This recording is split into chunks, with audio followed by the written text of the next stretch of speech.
이혼을 하고 난 뒤 시간이 조금 흘렀습니다. 그날을 떠올리면 울지 않았다는 사실보다 유난히 조용했었던 기억이 먼저 남습니다. 오래 함께했고 그만큼 많은 시간을 나눴는데도 끝은 생각보다 담담하게 다가왔지요.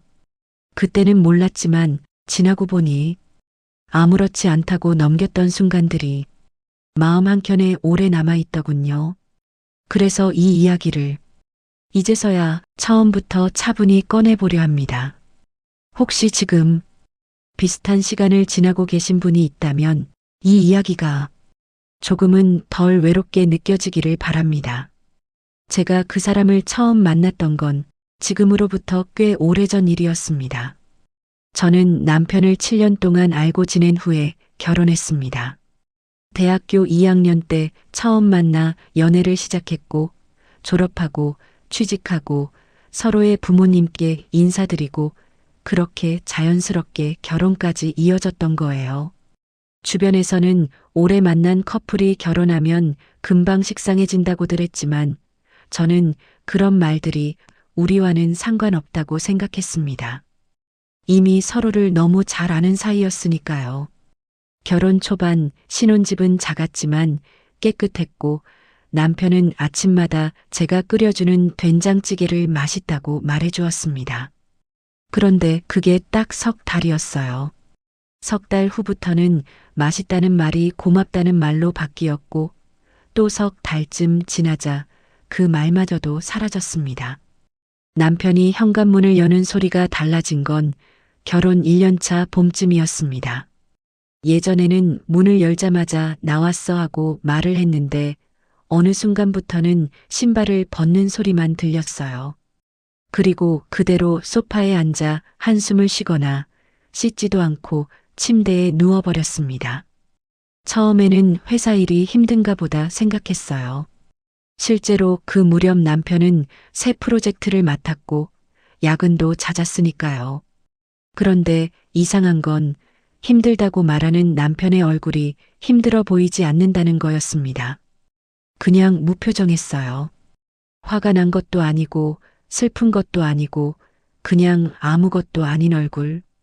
저는 그 얼굴을 보면서도 괜찮냐고 묻지 못했어요. 제가 먼저 물어보면 제가 예민한 사람이 되는 것 같았거든요. 주말이면 남편은 점점 더 집 밖으로 나가려 하지 않았습니다. 예전엔 함께 영화를 보러 가자고 먼저 말하던 사람이었는데 이제는 제가 어디 갈까 하고 물어보면 피곤하다는 말만 돌아왔어요. 그럼 저는 그냥 혼자 마트에 다녀왔습니다. 장바구니를 들고 아파트 복도를 걸어오는데 옆집에서 부부가 함께 웃으면서 나오는 모습이 보였어요. 그때 문득 생각했습니다. 우리가 마지막으로 함께 웃은 게 언제였을까? 시어머니는 여전히 한 달에 한두 번씩 오셨습니다. 그런데 어느 날부터 시어머니가 오시는 날이면 남편이 꼭 약속이 있다며 나가버리는 일이 생기기 시작했어요. 처음엔 우연이라고 생각했습니다. 두 번째도 그냥 넘어갔고요. 세 번째에 이르러서야 저는 깨달았습니다. 남편이 일부러 자리를 피하고 있다는 걸요. 왜 그러는지는 묻지 않았습니다. 어쩌면 제가 알고 싶지 않았는지도 모르겠어요. 대신 저는 시어머니가 오시는 날이면 더 열심히 준비했습니다. 집안을 깨끗하게 정리하고 시어머니가 좋아하시는 반찬들을 미리 만들어두고 웃으면서 맞이했어요. 시어머니는 며느리 덕분에 아들이 잘 지내는 것 같다고 말씀하셨습니다. 저는 그 말을 들으면서 고개를 끄덕였지만 속으로는 알고 있었어요.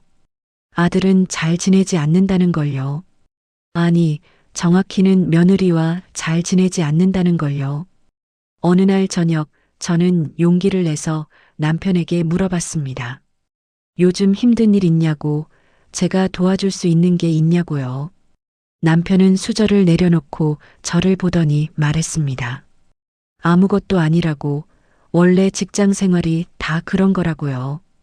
그리고는 밥을 다 먹지도 않고 방으로 들어가 문을 닫아버렸어요. 저는 그날 설거지를 하면서 계속 눈물이 났는데 왜 우는지 스스로도 잘 모르겠더라고요. 그냥 뭔가 잘못되어 가고 있다는 느낌이었습니다. 무엇이 잘못된 건지, 언제부터 잘못된 건지는 몰랐지만 분명히 뭔가 어긋나고 있었어요.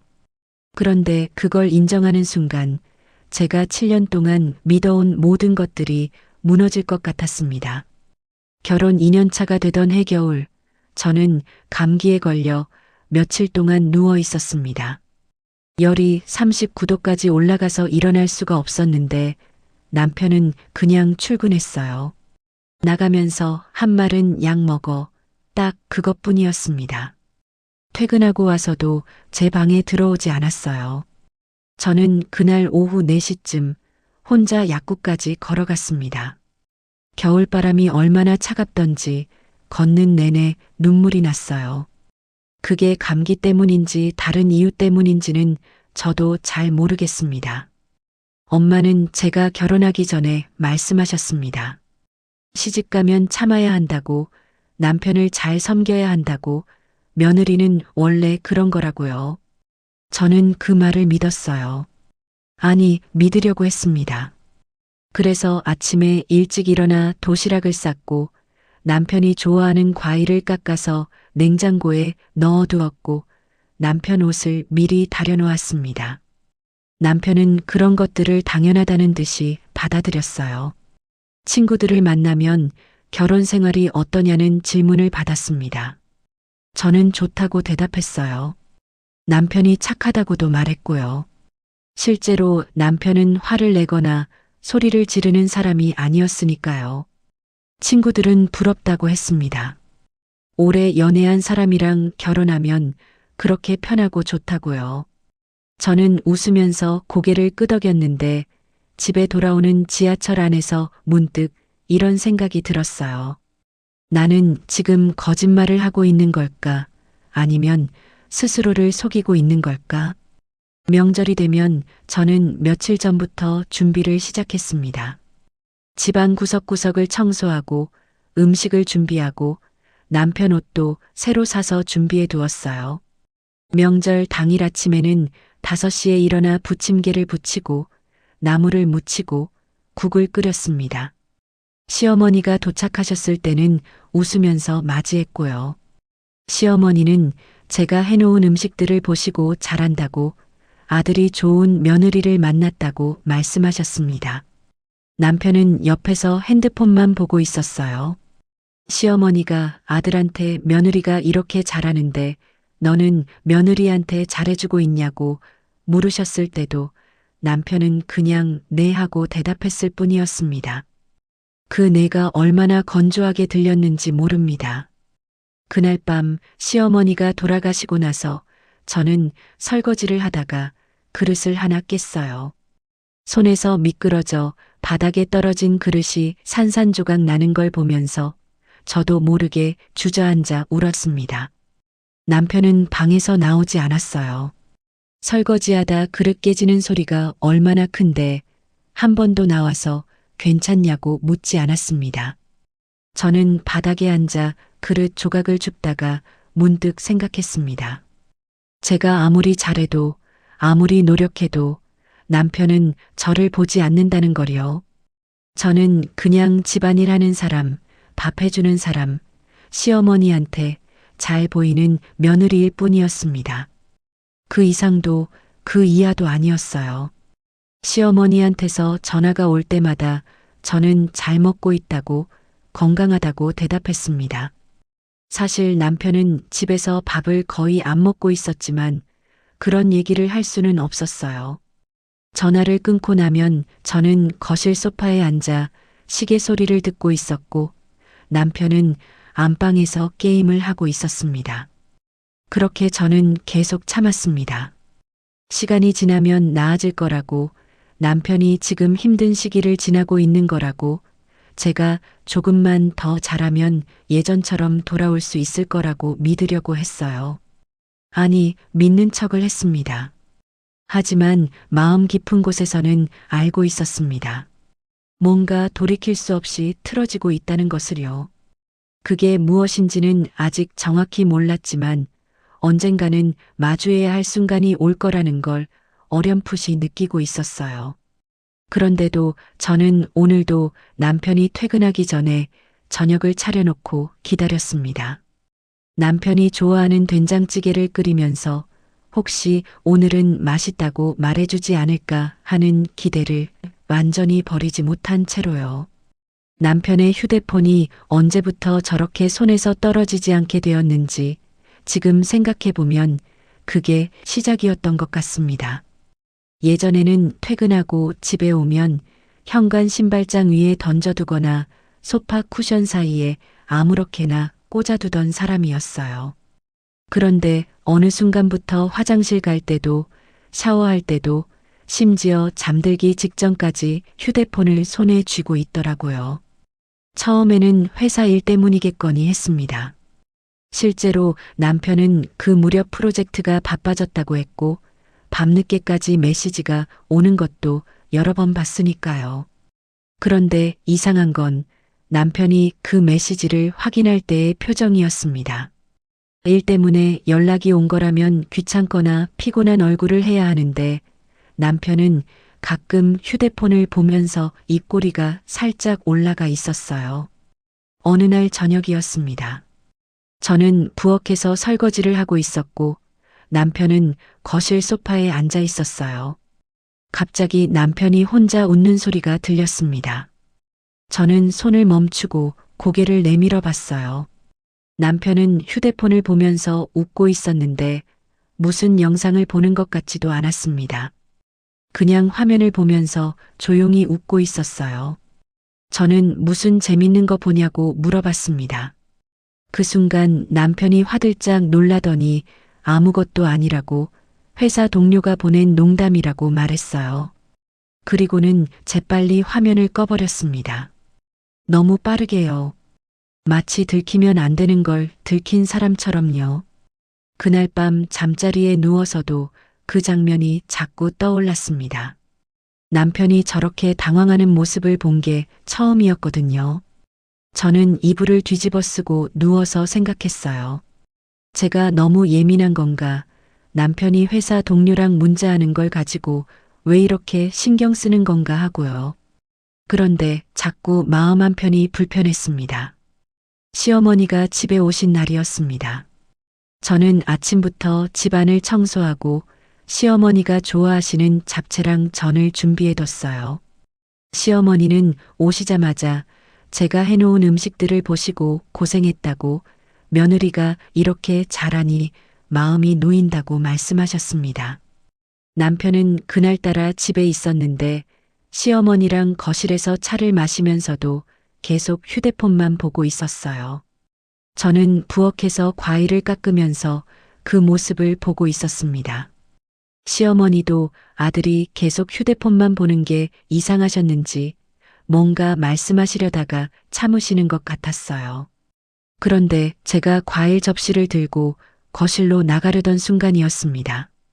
남편이 또 휴대폰을 보면서 살짝 웃는 걸 봤어요. 시어머니도 그 모습을 보셨습니다. 저는 그때 시어머니의 표정을 똑똑히 봤어요. 뭔가 이상하다는 듯이 아들을 빤히 쳐다보시던 그 눈빛을요. 시어머니는 아들한테 뭘 그렇게 보냐고 물어보셨습니다. 남편은 그냥 회사 일이라고 대답했어요. 시어머니는 그렇구나 하고 고개를 끄덕이셨지만 그 얼굴에는 여전히 뭔가 석연치 않다는 표정이 남아 있었습니다. 그리고 잠깐 저를 쳐다보셨어요. 그 시선이 무슨 의미였는지는 모르겠지만 저는 그 순간 등골이 서늘해지는 느낌을 받았습니다. 시어머니가 돌아가신 후 저는 설거지를 하면서 계속 그 장면을 떠올렸습니다. 시어머니도 이상하다고 느끼셨다는 게 그러니까 제 기분이 틀린 게 아니라는 게 확인된 것 같았어요. 그런데 그게 오히려 더 무서웠습니다. 혹시 정말 뭔가 있는 건 아닐까 하는 생각이 들었거든요. 저는 고개를 세차게 저었습니다. 아니야, 남편은 그런 사람이 아니야. 우리는 7년을 만났고 서로를 너무 잘 알잖아. 저는 스스로에게 그렇게 말했어요. 며칠 후 시어머니한테 전화가 왔습니다. 아들이 요즘 회사 일이 많이 힘든가 보다고 집에서 휴대폰만 보던데 스트레스를 많이 받는 것 같다고 말씀하셨어요. 그러면서 며느리가 옆에서 잘 챙겨줘야 한다고, 남자들은 원래 힘들어도 티를 안 내니까 세심하게 봐줘야 한다고 하셨습니다. 저는 네, 알겠다고 대답했습니다. 그런데 전화를 끊기 직전 시어머니가 잠깐 말을 멈추셨어요. 뭔가 더 하시고 싶은 말씀이 있는 것처럼 느껴졌습니다. 그 침묵이 너무 길어서 제가 어머님하고 불렀을 때 시어머니는 그냥 건강 챙기라는 말씀만 하시고 전화를 끊으셨습니다.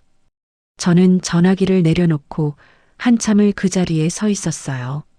시어머니도 뭔가 느끼신 거겠죠. 그런데 직접 말씀은 안 하시고 저한테 남편을 더 잘 챙기라고 하시는 거였습니다. 결국 며느리인 제가 뭔가 부족해서 남편이 저렇게 된 거라는 뜻처럼 들렸어요.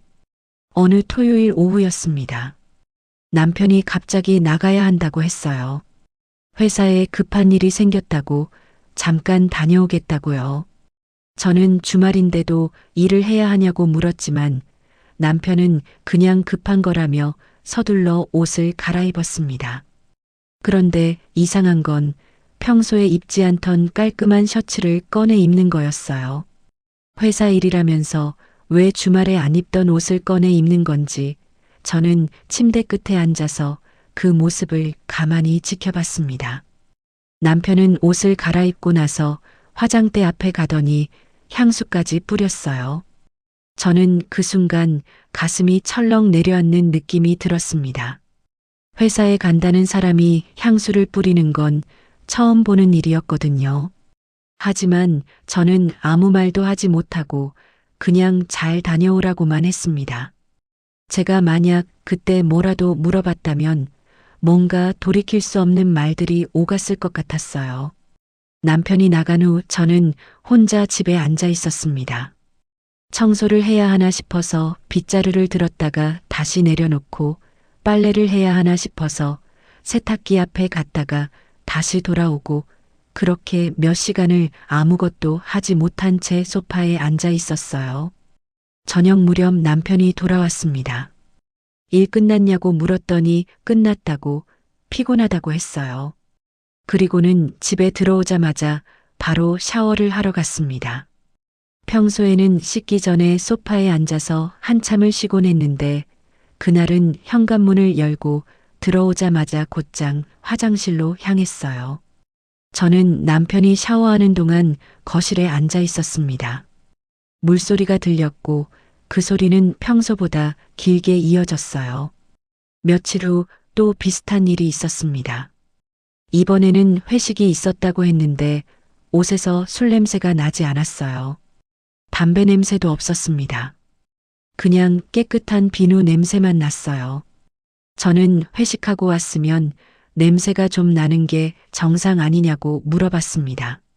남편은 잠깐 멈칫하더니 회식이 일찍 끝나서 사우나에 다녀왔다고 말했어요. 저는 그 대답을 듣고 아무 말도 하지 못했습니다. 회식이 일찍 끝났으면 집에 바로 오면 되는데 왜 사우나에 갔을까요? 하지만 그렇게 물어볼 수가 없었어요. 제가 남편을 의심하고 있다는 걸 인정하는 것 같았거든요. 시어머니가 또 전화를 하셨습니다. 이번에는 며느리 몸은 괜찮냐고, 요즘 얼굴이 안 좋아 보이던데 아프지는 않냐고 물어보셨어요. 저는 괜찮다고, 그냥 좀 피곤할 뿐이라고 대답했습니다. 시어머니는 며느리가 건강해야 집안이 편하다고, 몸조리 잘하라고 말씀하셨어요. 그런데 그 말씀 뒤에 또 침묵이 흘렀습니다. 짧지만 무거운 침묵이었어요. 저는 그 침묵 속에서 시어머니가 정말 하고 싶으신 말씀이 따로 있다는 걸 느꼈습니다. 결국 시어머니는 그냥 잘 지내라는 말씀만 하시고 전화를 끊으셨어요. 저는 전화를 끊고 창밖을 바라봤습니다. 봄이 오고 있었습니다. 아파트 단지 안나무들에 연두색 잎이 돋아나고 사람들은 가벼운 옷을 입고 산책을 하고 있었어요. 저는 그 풍경을 보면서 생각했습니다. 다른 사람들은 저렇게 평온해 보이는데 왜 제 마음만 이렇게 불안한 걸까요? 그날 밤 저는 일찍 잠자리에 들었습니다. 아니, 정확히는 잠든 척을 했습니다. 남편이 조용히 방문을 열고 들어와서 옷을 갈아입는 소리가 들렸어요. 그리고 침대에 눕는 소리도요. 저는 눈을 감은 채로 가만히 있었지만 잠은 오지 않았습니다. 대신 제 머릿속에서는 지난 몇 달간의 장면들이 계속 떠올랐어요. 휴대폰을 보며 웃던 남편의 얼굴, 향수를 뿌리던 모습, 시어머니의 이상한 시선, 늘어나는 약속들, 흐릿해진 설명들. 저는 그 어둠 속에서 깨달았습니다. 제가 지금 무서워하는 건 남편이 뭔가를 하고 있다는 사실이 아니라 그걸 확인하는 순간 제 삶이 완전히 무너질 수도 있다는 것이라는 거요. 그래서 저는 계속 모른 척하고 있었던 겁니다. 확인하지 않으면 아직은 괜찮을 수 있으니까요. 7년을 함께한 사람이 그럴 리 없다고, 결혼하면 다 이런 시기가 있는 거라고, 제가 예민해서 그런 거라고, 제가 남편을 더 잘 챙기지 못해서 그런 거라고 스스로를 달래면 아직은 생활을 지킬 수 있으니까요. 하지만 그날 밤 저는 알았습니다. 더 이상 이렇게는 버틸 수 없다는 걸요. 언젠가는 확인해야만 하는 순간이 올 거라는 걸요. 시어머니한테서 전화가 온 건 평범한 화요일 오전이었습니다. 운전 연습을 도와줄 수 있냐고 물어보셨어요. 시어머니는 최근에 면허를 따셨는데 남편 차는 너무 커서 무섭다고 며느리 차로 연습 좀 시켜줄 수 있냐고 하셨습니다. 저는 그럼 제 차를 드리고 제가 남편 차를 쓰면 된다고 했어요. 시어머니는 고맙다고, 며느리가 효자라고 말씀하셨습니다. 저는 전화를 끊고 남편한테 차 키를 달라고 했어요. 남편은 잠깐 망설이는 것 같았습니다. 왜 내 차를 쓰냐고, 그냥 시어머니가 연습하시면 되는 거 아니냐고 물었어요. 저는 어머니 일인데 당연히 도와드려야 하는 거 아니냐고 대답했습니다. 남편은 더 이상 말하지 않고 키를 건네주었어요. 그런데 그 순간 남편의 손이 미세하게 떨리는 게 보였습니다. 저는 그때는 몰랐습니다. 그 떨림이 무엇을 의미하는지요. 다음 날 아침 남편이 출근한 후 저는 남편의 차에 올라탔습니다. 시어머니를 모시러 가기 전에 차 안을 좀 정리해야겠다는 생각이 들었거든요. 저는 차 안을 청소하면서 무심코 내비게이션을 켰습니다. 시어머니 댁 주소를 미리 저장해 두려고요. 화면이 켜지면서 최근 목적지 목록이 떴습니다. 저는 그 목록을 내리다가 손을 멈췄어요. 낯선 주소가 있었습니다. 서울 강남구 어딘가였는데 그게 한두 번이 아니었어요. 같은 주소가 계속 반복되어 있었습니다. 일주일에 두세 번씩, 지난 한 달 동안요. 어떤 날은 오전에, 어떤 날은 늦은 저녁에, 어떤 날은 주말에도 그 주소로 갔다는 기록이 찍혀 있었습니다. 저는 화면을 뚫어지게 쳐다봤습니다. 회사 근처인가 싶어서 남편이 말했던 회사 주소를 떠올려 봤는데 그것과는 달랐어요. 저는 그 주소를 휴대폰에 입력해 봤습니다. 검색 결과가 나왔습니다. 주거 지역이었어요. 신축 아파트 단지였습니다. 심장이 빠르게 뛰기 시작했습니다. 저는 시어머니한테 전화를 드렸습니다. 몸이 좀 안 좋아서 오늘은 못 갈 것 같다고, 죄송하다고 말씀드렸어요. 시어머니는 괜찮다고, 며느리 몸이 중요하니까 푹 쉬라고 하셨습니다. 저는 전화를 끊고 다시 차 안에 앉았습니다. 한참을 그렇게 있었습니다. 내비게이션 화면은 여전히 켜져 있었고 그 주소는 화면 가장 위에 떠 있었어요. 저는 그 주소를 보면서 생각했습니다. 집으로 들어가야 하나 아니면요. 제 손은 이미 시동을 걸고 있었습니다. 차는 천천히 지하 주차장을 빠져나갔습니다. 내비게이션에 그 주소를 입력했어요. 예상 소요 시간은 40분이라고 떴습니다. 핸들을 잡은 손이 떨렸습니다. 신호등에 걸릴 때마다 유턴해야 하나 싶었어요. 제가 지금 뭐 하는 건지, 남편을 의심하는 나쁜 아내가 된 건 아닌지, 그런 생각들이 머릿속을 가득 채웠습니다. 그런데도 저는 계속 운전했습니다. 한강을 건너고 강남 거리를 지나고 점점 그 주소에 가까워졌어요. 30분, 20분, 10분. 숫자가 줄어들수록 숨쉬기가 힘들어졌습니다. 목적지에 도착했습니다. 신축 아파트 단지였습니다. 깨끗한 외관에 조경이 잘 되어 있고 입구에는 경비실이 있었어요. 저는 차를 아파트 맞은편 도로에 세웠습니다. 엔진을 끄고 가만히 앉아 있었어요. 시계를 봤습니다. 오전 11시였습니다. 남편은 지금쯤 회사에서 일하고 있을 거였어요. 저는 그렇게 믿고 싶었습니다. 그때였습니다. 아파트 입구에서 누군가 나오는 게 보였어요. 저는 반사적으로 그쪽을 봤습니다. 그리고 모든 게 멈췄습니다. 남편이었습니다. 분명 오늘 아침 정장을 입고 출근했는데 지금 이 시간에 이 아파트에서 나오고 있는 사람이 남편이었어요. 편한 티셔츠와 청바지를 입고 있었습니다. 주말에 집에서 입는 그런 옷이요. 그리고 옆에는 여자가 있었습니다. 젊어 보이는 여자였어요. 긴 생머리에 화사한 원피스를 입고 있었고 남편과 나란히 걸으면서 뭔가 이야기를 나누고 있었습니다. 둘 사이의 거리는 가까웠어요. 너무 가까웠습니다. 저는 차 안에서 숨도 쉬지 못한 채 그 모습을 봤습니다. 남편이 웃고 있었어요. 제가 본 적 없는 표정으로요. 밝고 편안한 얼굴이었습니다. 여자도 웃고 있었고 둘은 자연스럽게 나란히 걸어가고 있었어요. 마치 아주 오래전부터 그렇게 걸어왔던 것처럼요. 온몸이 떨리기 시작했습니다. 남편과 여자는 아파트 단지 안쪽으로 걸어갔습니다. 작은 공원 같은 곳에서 잠시 멈춰 섰어요. 여자가 뭔가 말을 하자 남편이 고개를 끄덕였고 그러다가 남편이 여자의 허리에 팔을 둘렀습니다. 여자는 그 팔을 피하지 않았어요. 오히려 남편 쪽으로 몸을 기울였습니다. 둘은 그렇게 서로를 아는 채로 한참을 서 있었어요.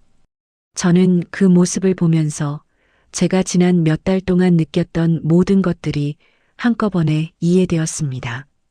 휴대폰을 보며 웃던 얼굴, 향수를 뿌리고 나가던 토요일 오후, 눈을 마주치지 않으려던 시선, 갑자기 생긴 약속들, 늦어지는 퇴근 시간들. 이건 의심의 문제가 아니었습니다. 이미 일어나고 있던 일이었어요. 가슴이 답답했습니다. 눈앞이 흐려지고 귀에서는 이상한 소리가 들렸어요. 저는 차 안에서 한참을 그렇게 있었습니다. 얼마나 있었는지 모르겠어요. 남편과 여자는 이미 시야에서 사라진 뒤였지만 저는 여전히 그 자리에 차를 세워둔 채 움직이지 못하고 있었습니다. 해가 기울기 시작했습니다. 아파트 단지에는 하나둘 불이 켜지기 시작했어요. 사람들이 퇴근하고 집으로 돌아가는 시간이었습니다. 저도 집으로 돌아가야 했어요. 저는 천천히 시동을 걸었습니다. 손이 떨려서 키를 꽂는데도 한참이 걸렸어요. 어떻게 집까지 운전해서 돌아왔는지 기억나지 않습니다. 그냥 정신을 차려보니 저는 집 앞 주차장에 와 있었습니다. 차에서 내려 엘리베이터를 탔습니다. 거울에 비친 제 얼굴은 창백했어요. 눈은 충혈되어 있었고 입술은 바짝 말라 있었습니다. 저는 그 얼굴을 보면서 이게 제 얼굴이 맞나 싶었습니다. 집에 들어왔습니다. 모든 게 평소와 똑같았어요. 아침에 남편이 벗어놓은 잠옷이 침대 위에 있었고 제가 설거지해 놓은 그릇들이 선반 위에 가지런히 놓여 있었고 거실 소파에는 제가 덮고 있던 담요가 그대로 있었습니다. 하지만 동시에 모든 게 달라져 있었어요. 같은 공간인데 낯설었습니다. 제가 몇 년을 살았던 이 집이, 남편과 함께 꾸렸던 이 공간이 이제는 다른 곳처럼 느껴졌어요. 저는 소파에 앉아 창밖을 바라봤습니다. 해가 완전히 지고 어둠이 내렸습니다. 남편은 아직 집에 오지 않았어요. 아마 저녁쯤 되어서 들어올 거였습니다. 그리고 제게 오늘 회사 일이 많았다고, 피곤하다고 말할 거예요. 하지만 이제 저는 알고 있었습니다. 그 말이 거짓이라는 것을요. 저는 가만히 앉아서 남편이 돌아오기를 기다렸습니다. 이제 이전으로는 돌아갈 수 없다는 걸 알면서도 저는 그냥 앉아서 기다렸어요. 문이 열리는 소리가 들릴 때까지요. 그날 밤 저는 잠들지 못했습니다. 침대에 누워 천장을 바라보고 있었지만 눈을 감아도 자꾸 그 장면이 떠올랐어요.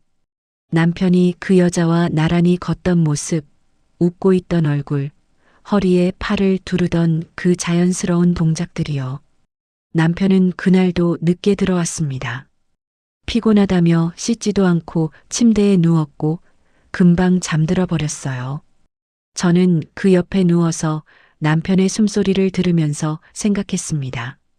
이 사람이 지금 무슨 생각을 하고 있는지, 아니 무슨 꿈을 꾸고 있는지조차 알 수 없다는 게요. 새벽이 되어서야 저는 조금 잠들었던 것 같습니다. 남편이 출근 준비를 하는 소리에 눈을 떴어요. 평소처럼 씻고 옷을 입고 가방을 챙기는 소리가 들렸습니다. 저는 눈을 뜬 채로 가만히 있었어요. 남편은 제가 자는 줄 알고 조용히 방문을 닫고 나갔습니다. 현관문이 닫히는 소리를 듣고 나서야 저는 침대에서 일어났습니다. 거울을 봤어요. 얼굴이 많이 상해 있었습니다. 눈밑이 거무스름하고 입술은 바짝 말라 있었어요. 혼자 감당할 수 없다는 걸 알았습니다. 어젯밤 내내 혼자 생각하면서 깨달은 건 제가 이걸 혼자 끌어안고 있으면 무너질 것 같다는 거였어요. 그렇다고 친구들한테 말할 수도 없었습니다. 이건 너무 무거운 일이었고 또 남편의 일이기도 했으니까요. 저는 휴대폰을 들었습니다. 연락처를 내리다가 시어머니 이름 앞에서 멈췄어요. 전화를 걸어야 하나 말아야 하나 한참을 망설였습니다.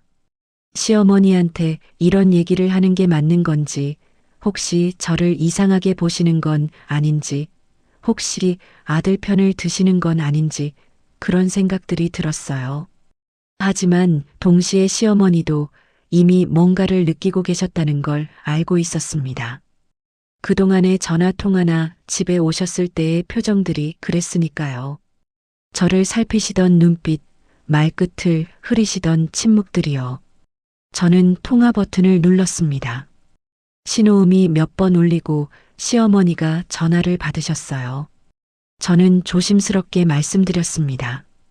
어머니, 제가 뵈러 가도 될까요? 드릴 말씀이 있어서요. 라고요. 시어머니는 잠시 침묵하시더니 그러라고 지금 당장 오라고 말씀하셨습니다. 목소리가 평소와 달랐어요. 뭔가 이미 예상하고 계셨던 것처럼 들렸습니다. 저는 서둘러 집을 나섰습니다. 시어머니 댁까지 가는 길이 참 멀게 느껴졌어요. 버스를 타고 가면서도 계속 생각했습니다. 뭐라고 말씀드려야 하나, 어디서부터 설명해야 하나, 혹시 시어머니가 제 말을 믿지 않으시면 어떡하나요? 시어머니 댁에 도착했습니다. 초인종을 눌렀고 시어머니가 문을 열어주셨어요. 평소보다 표정이 굳어 있었습니다. 들어오라고 하시면서 거실로 안내하셨고 저는 소파에 앉았어요. 시어머니는 제 맞은편에 앉으셨습니다. 저는 입을 열었다가 다시 닫았습니다. 어디서부터 말씀드려야 할지 몰랐거든요. 시어머니는 재촉하지 않으셨어요. 그냥 제가 말할 때까지 조용히 기다려 주셨습니다. 저는 천천히 말씀드렸습니다. 어머니 차를 빌려드리려고 남편 차를 타게 된 것, 내비게이션을 켰을 때 본 주소, 그 주소가 계속 반복되어 있었던 것, 그리고 어제 그곳에 직접 가본 것까지요. 말을 하면서 목소리가 떨렸지만 저는 최대한 차분하게 말하려고 애썼습니다. 제가 남편과 그 여자를 봤다고 말씀드렸을 때 시어머니는 눈을 감으셨습니다. 그리고 한참 동안 아무 말씀도 하지 않으셨어요. 저는 그 침묵이 무섭게 느껴졌습니다. 혹시 제가 잘못 본 거라고, 남편을 의심하는 며느리가 잘못이라고 말씀하실까 봐요. 하지만 시어머니가 다시 눈을 뜨고 입을 여셨을 때 그분이 하신 말씀은 제가 예상한 것과 달랐습니다. 시어머니는 말씀하셨습니다. 이미 느끼고 있었다고요. 아들이 요즘 이상하다는 걸요. 그런데 며느리한테 직접 말하기가 조심스러웠다고, 혹시 괜한 오해를 만드는 건 아닐까 싶어서 넌지시만 전했다고 하셨습니다. 그리고 이렇게 말씀하셨어요. 며느리가 혼자 견디느라 얼마나 힘들었겠냐고요. 저는 그 말을 듣는 순간 눈물이 날 것 같았습니다. 그런데 이상하게 눈물은 나오지 않았어요. 오히려 마음이 조금 가라앉는 것 같았습니다. 저를 탓하지 않으신다는 것, 제 편이 되어주신다는 것만으로도 숨이 조금 쉬어지는 것 같았거든요. 시어머니는 한참 동안 창밖을 보고 계시다가 다시 저를 보셨습니다. 그리고 이렇게 말씀하셨어요. 이건 며느리 탓이 아니라고요. 며느리가 뭘 잘못한 게 아니라고요. 분명하게 또박또박 말씀하셨습니다. 저는 그때 처음으로 깨달았습니다. 제가 그동안 얼마나 제 자신을 탓하고 있었는지를요. 제가 부족해서, 제가 재미없어서, 제가 예쁘지 않아서, 남편이 그런 거라고 계속 생각하고 있었다는 거리요. 시어머니는 이제 확실하게 알아봐야 한다고 말씀하셨습니다. 감정으로만 대응하면 안 되고 정확히 파악해야 한다고요. 그래야 나중에 어떻게 할지 제대로 결정할 수 있다고 하셨어요. 저는 고개를 끄덕였습니다. 시어머니 말씀이 맞았어요. 저는 지금까지 너무 감정에만 휘둘리면서 확인하는 것도 무서워하고 외면하고 싶어하고 그러면서도 불안해하고 있었던 것 같았습니다. 시어머니는 남편의 신용카드 내역을 확인해 보라고 하셨습니다. 며느리가 카드를 같이 쓰고 있으니 내역을 볼 수 있을 거라고, 언제 어디서 뭘 샀는지 다 나올 거라고 말씀하셨어요. 저는 그런 생각을 미처 못했었습니다. 그냥 제가 본 그 장면만 계속 떠올리고 있었는데 시어머니는 훨씬 더 냉정하게 상황을 보고 계셨어요. 그날 저는 시어머니와 함께 오랜 시간 앉아 있었습니다. 시어머니는 지난 몇 달간 아들이 보였던 행동들을 하나하나 떠올리셨어요. 저도 제가 기억하는 것들을 말씀드렸습니다. 이상한 일이었습니다. 분명 제 남편의 일이고 제 결혼 생활이 무너지고 있는 상황인데 시어머니와 함께 앉아 이렇게 정리하고 있으니 마음이 차분해졌어요. 울고 싶지도 소리치고 싶지도 않았습니다. 그냥 이제 정확히 알아야겠다는 생각만 들었어요. 시어머니는 저를 위로하려 하지 않으셨습니다. 괜찮을 거라거나 오해일 수도 있다거나 그런 말씀은 하나도 안 하셨어요. 그게 오히려 제 마음을 편하게 했습니다. 저한테 필요한 건 위로가 아니라 곁에 서 있어 줄 사람이었으니까요. 저는 시어머니 댁을 나서면서 달라진 제 마음을 느꼈습니다. 아침에 집을 나설 때만 해도 무너질 것 같았는데 이제는 마음이 조금 단단해진 것 같았어요. 무섭지 않았습니다. 오히려 해야 할 일이 명확해진 것 같았어요. 집에 돌아와서 저는 남편의 신용카드 내역을 확인했습니다. 인터넷으로 로그인해서 최근 몇 달간의 사용 내역을 하나하나 살펴봤어요. 그리고 그곳에서 제가 모르는 식당들, 모르는 카페들, 모르는 상점들의 이름을 발견했습니다. 날짜를 확인했습니다. 남편이 야근한다고 했던 날, 회식이 있다고 했던 날, 주말에 회사 일이 있다고 나갔던 날들이었어요. 그날들에 남편은 그 식당에서 카드를 긁었고, 그 카페에서 카드를 긁었고, 그 상점에서 카드를 긁었습니다. 저는 그 내역을 캡처해서 따로 저장해뒀습니다. 시어머니가 말씀하신 대로 정확히 기록해두는 게 필요했으니까요. 그날 저녁 남편이 집에 왔습니다. 평소처럼 피곤한 표정으로 들어와서 소파에 앉았어요. 저는 저녁을 차려놓고 남편을 불렀습니다. 남편은 일어나 식탁에 앉았고 저도 맞은편에 앉았어요. 우리는 말없이 밥을 먹었습니다. 저는 남편을 바라봤어요. 이 사람이 제 남편이 맞나 싶을 정도로 낯설게 느껴졌습니다. 하지만 동시에 제 마음은 예전처럼 흔들리지 않았어요. 더 이상 남편의 거짓말에 속지 않을 거라는 확신이 들었거든요. 며칠 후 저는 남편이 출근한 뒤 다시 남편의 차에 올라탔습니다. 시어머니가 차량 블랙박스를 확인해 보라고 하셨거든요. 요즘 차들은 다 블랙박스가 있으니까 거기에 뭔가 기록이 남아 있을 거라고요. 저는 블랙박스 SD카드를 빼서 집으로 가져왔습니다. 컴퓨터에 연결해서 영상을 하나씩 확인했어요. 날짜별로, 시간대별로 천천히 봤습니다. 그리고 그곳에서 모든 걸 봤습니다. 남편이 그 아파트 주차장에 차를 세우는 장면, 여자가 차에 타는 장면, 함께 어딘가로 가는 장면들이요. 어떤 날은 아침에, 어떤 날은 저녁에, 어떤 날은 주말 오후에요. 저는 화면을 보면서도 놀랍게 침착했습니다. 오히려 이제야 분명해졌다는 생각이 들었어요. 제가 의심한 게 아니라 사실이었다는 거요. 저는 시어머니한테 연락을 드렸습니다.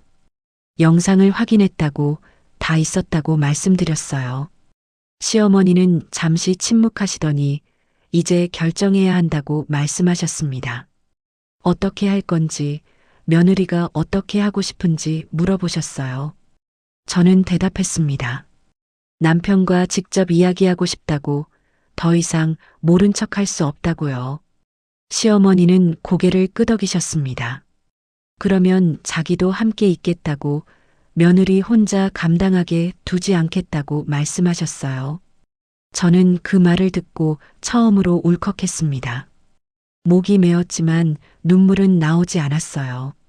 우리는 그날 남편이 퇴근하는 시간을 정했습니다. 시어머니가 제 집에 오시기로 했고 함께 남편을 기다리기로 했어요. 저는 그날 오후 내내 집안을 정리했습니다. 거실을 쓸고 설거지를 하고 빨래를 개었어요. 평소처럼요. 그런데 이상하게도 손이 떨리지 않았습니다. 오히려 차분했어요. 저녁 무렵 시어머니가 오셨습니다. 시어머니는 거실 소파에 앉으셨고 저도 옆에 앉았어요. 두 사람 다 말이 없었지만 그 침묵은 불편하지 않았습니다. 오히려 든든했어요. 시계를 봤습니다. 남편이 평소에 퇴근하는 시간이 다가오고 있었어요. 저는 창밖을 바라봤습니다. 해가 지고 있었습니다. 그리고 곧 현관문이 열리는 소리가 들릴 거였습니다. 현관문이 열렸습니다. 남편은 신발을 벗다가 멈춰 섰어요.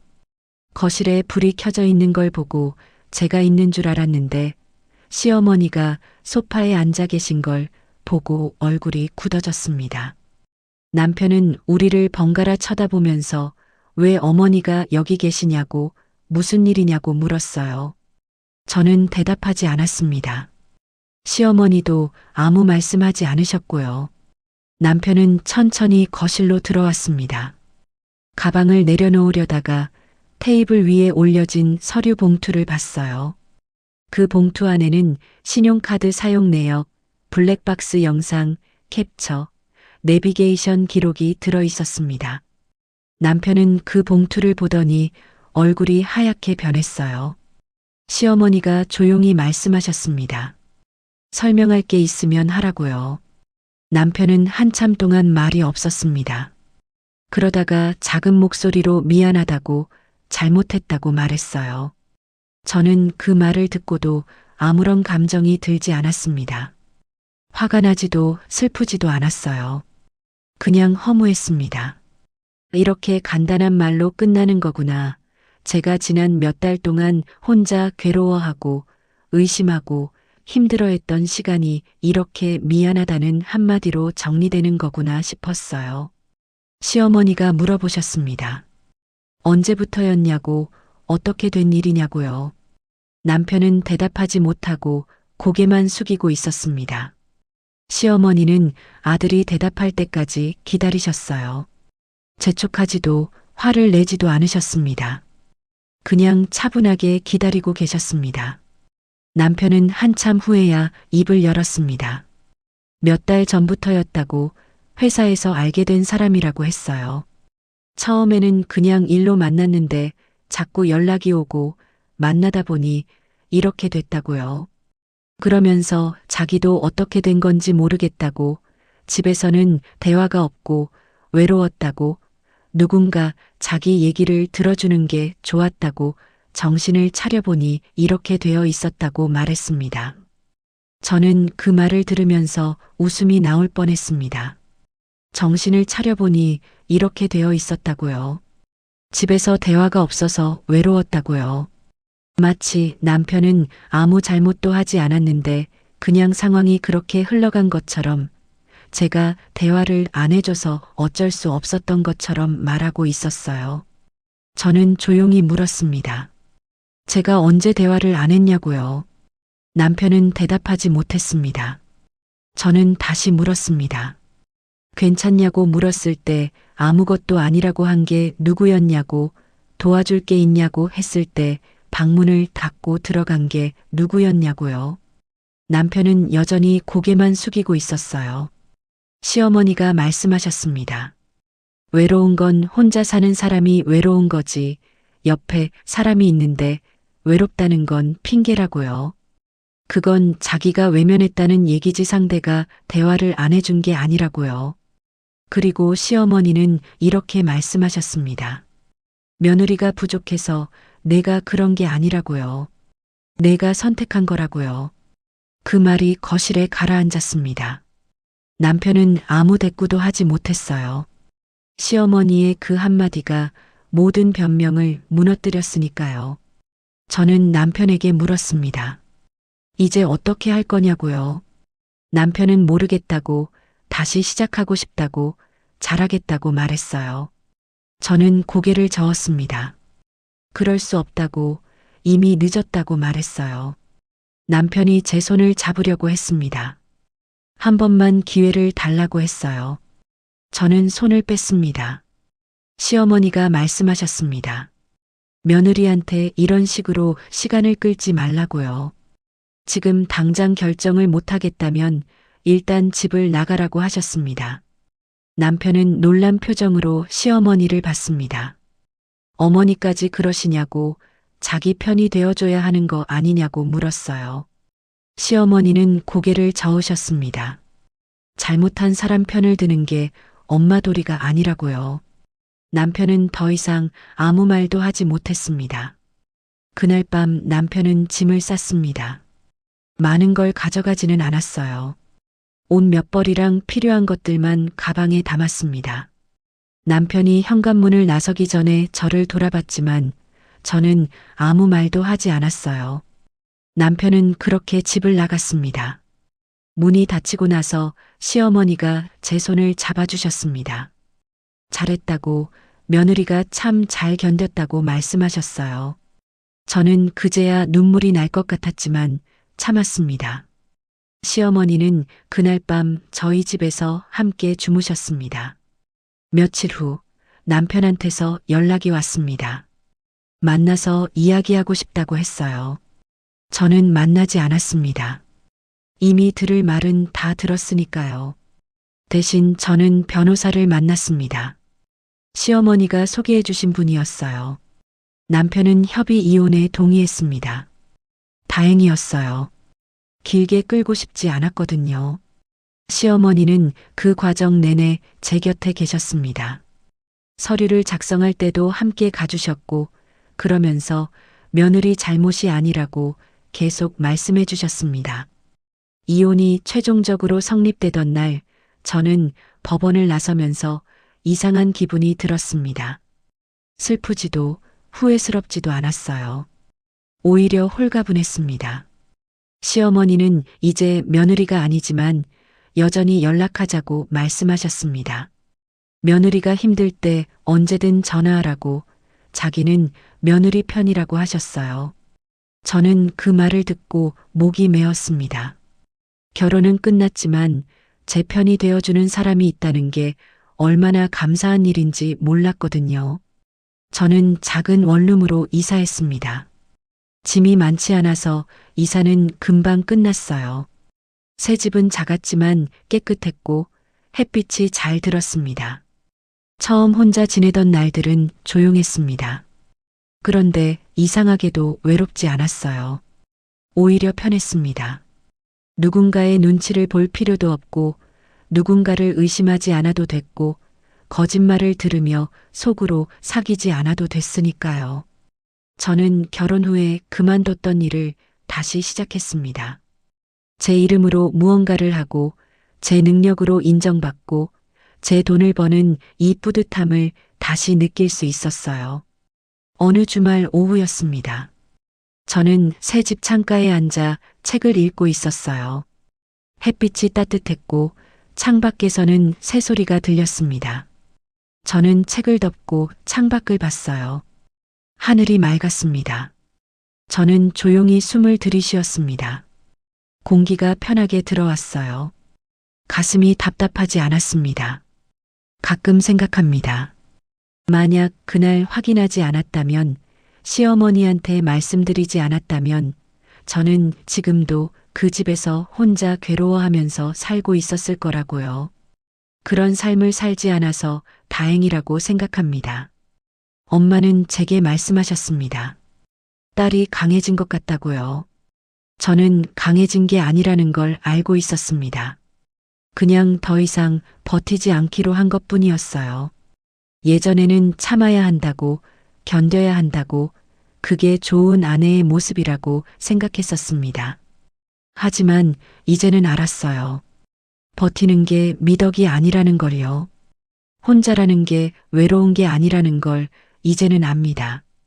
혼자여도 괜찮고 혼자여서 오히려 좋을 때도 있어요. 저는 더 이상 누군가를 위해 저를 버리지 않습니다. 참는 게 사랑이라는 말을 이제는 믿지 않습니다.